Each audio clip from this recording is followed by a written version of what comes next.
Dalam konflik yang semakin memanas antara Rusia dan Ukraina, pertukaran tembakan artileri yang dahsyat terus menghancurkan wilayah perbatasan. Pasukan Rusia bertekad melindungi integritas perbatasan negara mereka, terlihat dalam operasi kontra baterai yang tak kenal lelah melawan unit artileri Ukraina yang menargetkan daerah pemukiman penduduk di wilayah Belgorod. Kru artileri yang sangat terampil menggunakan senjata canggih seperti howitzer, MSTAB, dan D-30ZVO berhasil mengidentifikasi posisi musuh dengan cepat dan menetralkan meriam artileri, mortir, dan konsentrasi pasukan musuh melalui serangan yang presisi.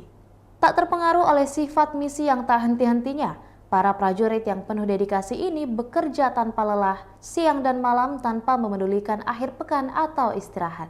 Gemuruh yang menggema dari howitzer mereka sering terdengar, diikuti dengan momen keheningan yang menegangkan hanya untuk seketika terpecah oleh perintah berdentum siap untuk pertempuran.